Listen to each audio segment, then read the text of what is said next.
Morning all of you. आज अपना next topic शुरू करते हैं। कल अपन ने हेडेक देख लिया था, ठीक है। आज अपना नेक्स्ट टॉपिक है हेड इंजरी, ठीक है। तो आज अपन बात करेंगे हेड इंजरी के बारे में। सबसे पहले उसकी डेफिनेशन देखते हैं। हेड इंजरी क्या होती है? हेड इंजरी का मतलब होता है injury to the brain, skull एवं स्काल्प। हेड इंजरी अपन किसको कहेंगे कि इंजरी टू द ब्रेन, अगर मस्तिष्क को स्कल, खोपड़ी की जो बोन्स होती है, स्कल की बोन जो होती है उसकी, या फिर जो अपने स्कल के ऊपर जो स्किन है, चमड़ी है, उसके ऊपर जो स्किन है उस पर चोट आना, उसको अपन हेड इंजरी कहेंगे।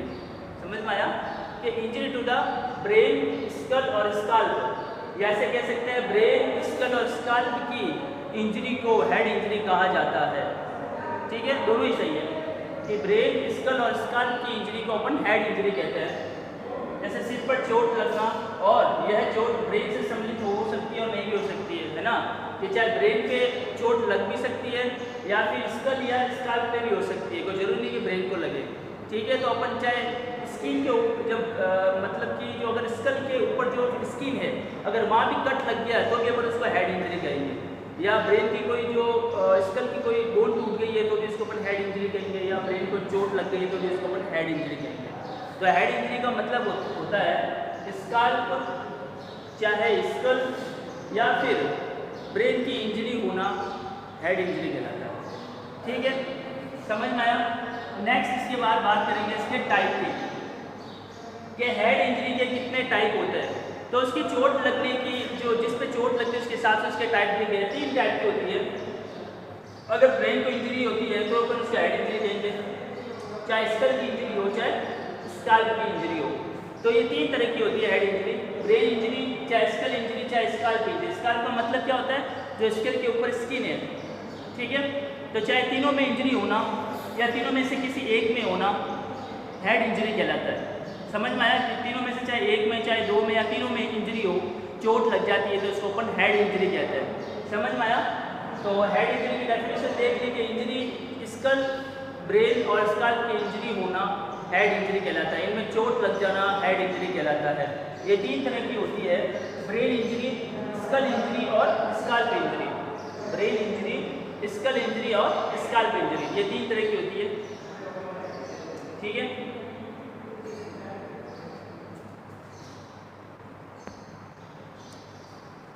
इसके बाद नेक्स्ट बात करते हैं इसके कॉज की।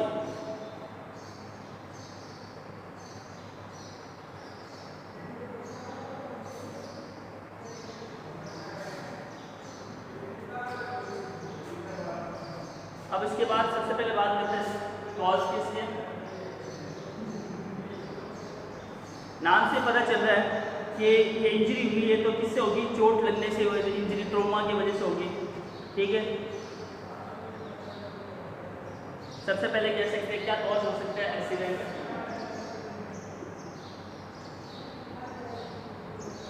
ठीक है। एक्सीडेंट की वजह से हो सकती है, गिरने की वजह से हो सकती है,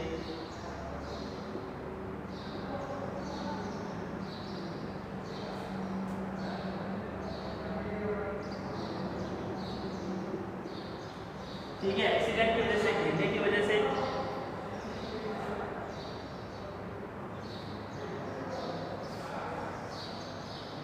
स्पोर्ट्स, खेल कूदने की वजह से, ठीक है, या gun shooting, gun shoot,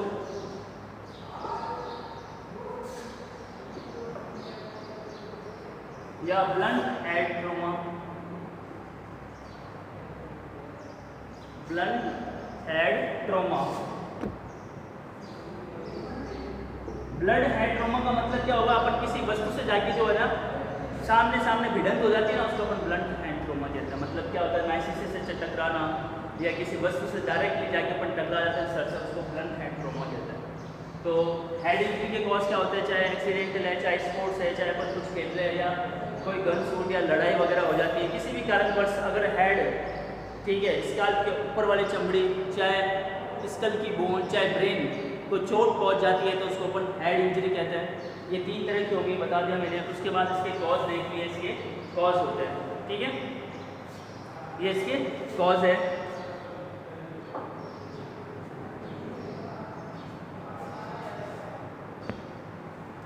next बात करते हैं कॉज के बाद।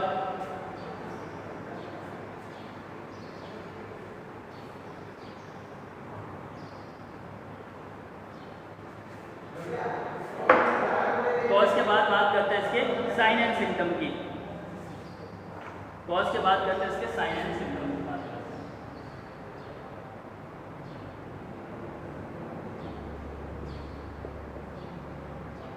साइन एंड सिम्टम के बारे में बात करते हैं। तो सबसे पहले इसका साइन एंड सिम्टम क्या हो जाएगा? बेहोशी।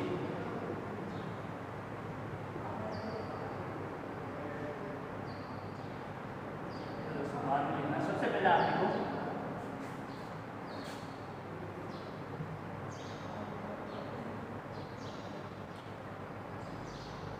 इंट्राक्रेनियल प्रेशर बढ़ना, इंट्राक्रेनियल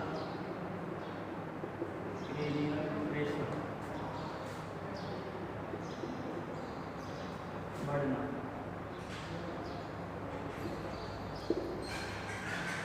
इंट्राक्रेनियल प्रेशर बढ़ना, ठीक है।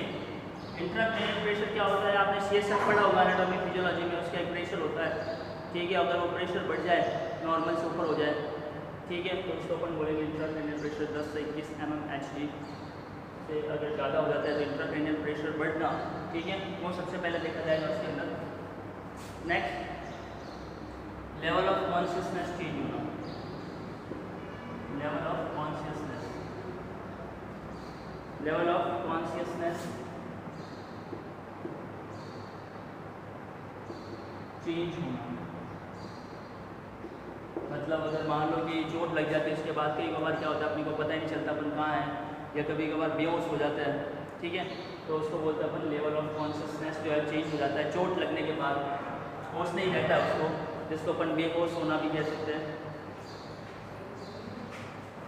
वाइटल साइन का चेंज हो जाना, वाइटल साइन का चेंज होना, vital sign temperature, pulse, respiration, BP वगैरह चेंज हो जाती है इसमें चोट लगने के बाद।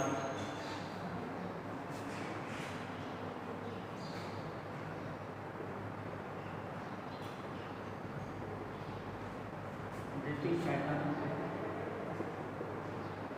चेंज होना, ब्रीथिंग, सांस जो क्या होगी कम हो जाती है ब्रेन में इंजरी, जो अपने को पता है ब्रेन का centre medulla oblongata, respiration centre, जब हम मान लो चोट लग जाती है ब्रेन को तो रेस्पिरेशन क्या होती है कम हो जाती है, ठीक है। तो ब्रीथिंग जो पैटर्न है, सांस लेने की जो प्रक्रिया है वो भी चेंज हो जाती है इसके अंदर। उसके अलावा हेडेक, नॉजिया, वॉमिटिंग,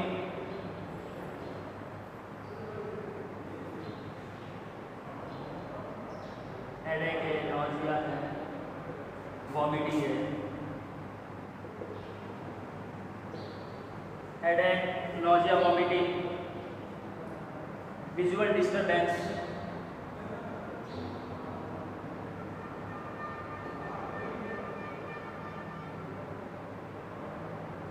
देखने में जो है दिक्कत आएगी इसके अंदर, क्योंकि जो ब्रेन इंजरी होती है तो नर्व के जो नर्व्स होती है आइज़ की वो भी इनफैक्ट मतलब उससे भी इंजरी हो सकती है, तो अपने को देखने में परेशानी होगी उस टाइम, ठीक है।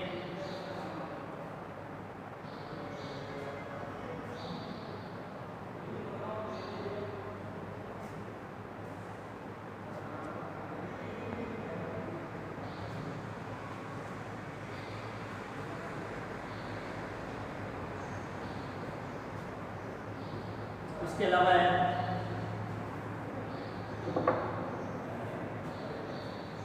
Nocturnal rigidity, nocturnal rigidity, NUCH, ये नॉक्चुरल रिजिडिटी, गर्दन जो है वो अकड़ जाती है, ठीक है, पेन होता है उसको जाती है। CSF, सेरेब्रो स्पाइनल फ्लूइड, ठीक है, CSF। CSF का ईयर, कान से एवं नोज से बाहर आना,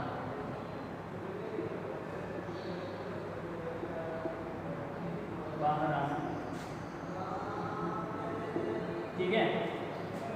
CSF सेरेब्रो स्पाइनल फ्लूइड क्या होगा, चोट लग जाती है तो वहां से CSF जो है कान और नाक से बाहर आने लगता है। पैरालाइसिस हो सकती है बॉडी, ठीक है।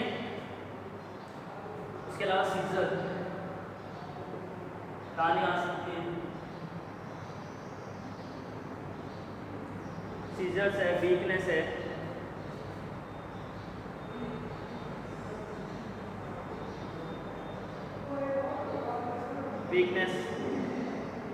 और सेंसेशन कम होना, डिक्रीज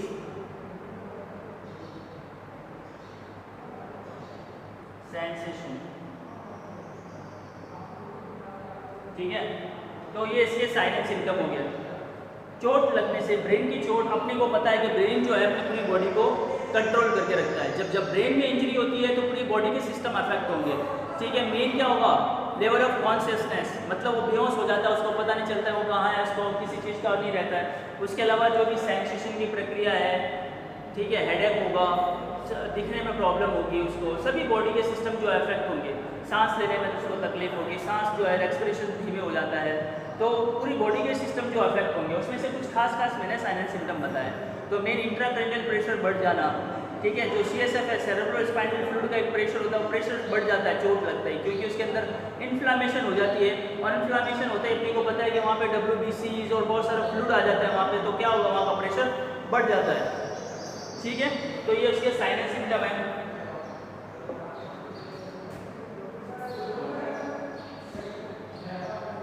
अब इसके बाद बात करते हैं उसके डायग्नोसिस की।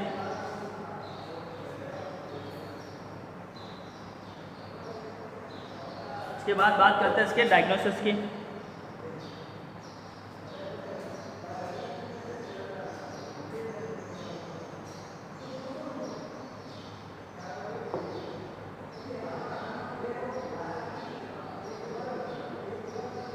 डायग्नोसिस में सबसे पहले अपन क्या करेंगे, जब इंजरी हो जाती है तो अपन क्या करते हैं, physical examination and history collection, examination and history collection,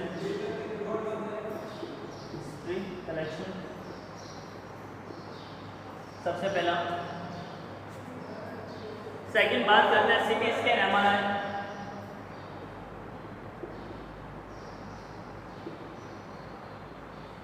ठीक है। X-ray of the skull, skull का अपन एक्सरे लेंगे,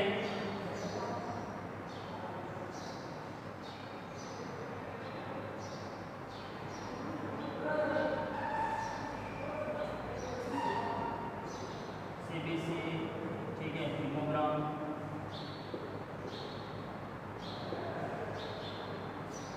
न्यूरोसाइकोलॉजिकल टेस्ट,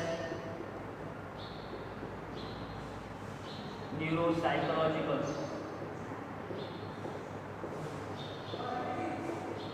ठीक है। तो अपन ये डायग्नोसिस और इसका फिजिकल एग्जामिनेशन, हिस्ट्री कलेक्शन करेंगे, CT स्कैन, MRI, एक्सरे और लेबोरेटरी टेस्ट करेंगे, बायोकेमिस्ट्री, CBC वगैरह, और हीमोग्राम और न्यूरोसाइकोलॉजिकल टेस्ट, मतलब उसके साइकोलॉजिकल, उसकी कॉन्शियसनेस है, कोई बिहेवियर में क्या चेंजेस आए हैं वो देखेंगे, कि मतलब चोट लगने के बाद वो पागलपन तो नहीं कर रहा है, बिहेवियर में क्या चेंजेस आए उसके वो अपन चेक करेंगे उसके अंदर, न्यूरोसाइकोलॉजिकल टेस्ट के अंदर, ठीक है। ये इसके अंदर इसके डायग्नोसिस होगा, ठीक है।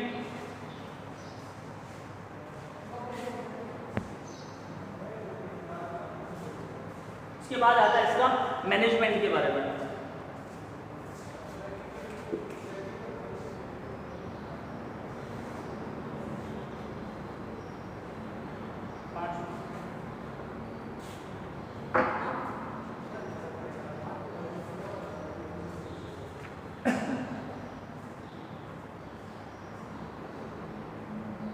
उसके बाद बात करते हैं इसके मैनेजमेंट के बारे में।